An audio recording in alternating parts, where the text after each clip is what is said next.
हम लोग मुहावरे पर चर्चा करने वाले हैं। तो मैं चर्चा कर रहा हूँ मुहावरे पर। तो सबसे पहली बात है, मुहावरा किसे कहते हैं? मुहावरा किसे कहते हैं? अब मुहावरे की परिभाषा इसमें भी दिया हुआ है, लेकिन मैं आपको बताता हूँ, नोट भी कर लीजिए।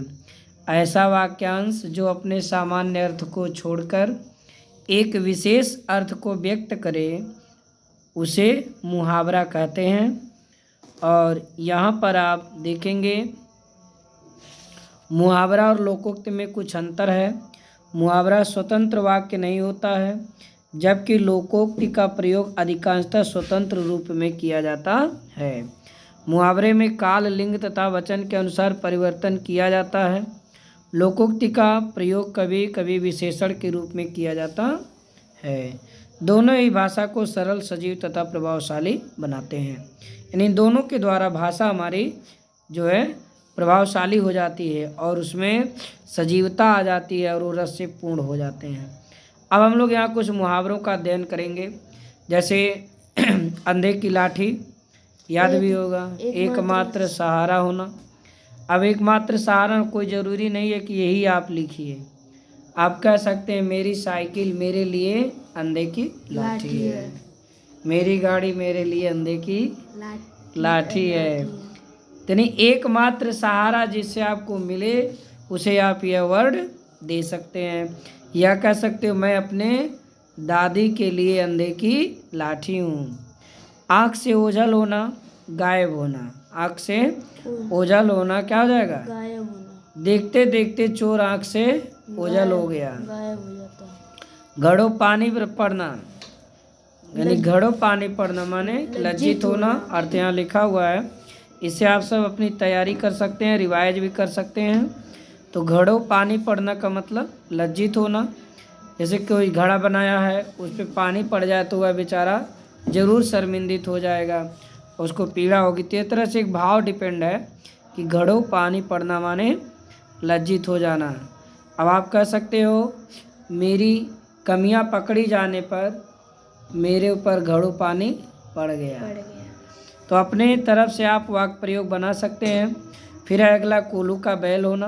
तो कोल्हू का बैल माने बहुत परिश्रमी। आप देखते हैं कोल्हू का बैल, हाँ, बैल बहुत परिश्रम करता है खेत। बैल खेत में भी, कोल्हू में भी पहले बैल ही कोल्हू को चलाते थे, इसीलिए बैल कोल्हू तेल आया है।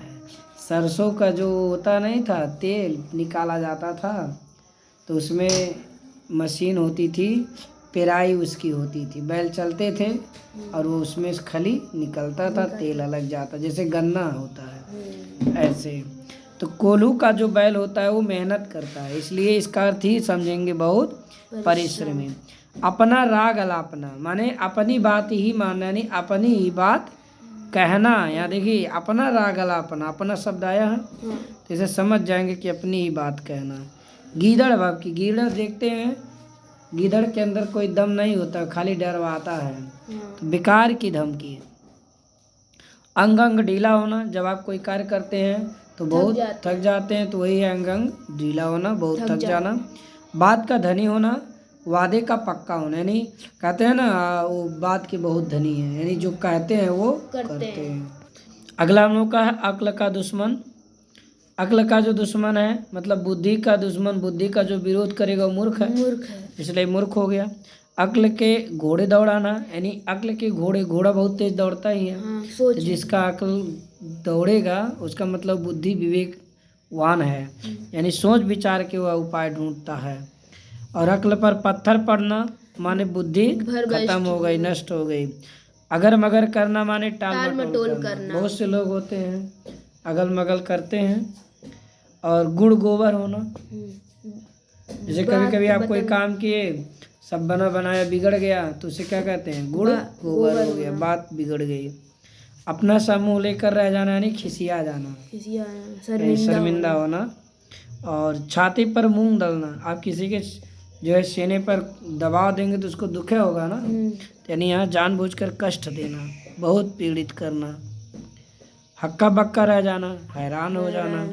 सब्ज बाग दिखाना है तो सपने दिखाना, ये बहुत इम्पोर्टेंट है, बहुत कम आता भी है। हम लोग इसको कभी कभी देखते हैं बुकों में, तो सब्ज बाग दिखना, सपने दिखाना, क्योंकि इसका यूज कम होता है। और आँख खुलना, जैसे मान लीजिए किसी का आँख बंद है, यानी वह सोया है या मूर्छा है, तो जब आँख खुलेगा तो उसको होश आ जाएगा। होश आना, जैसे कोई बेहोश हो। आंखें चुराना, अनदेखा करना, अनदेखा करना। आंखों का तारा बहुत प्यारा होना। बस इतना ही।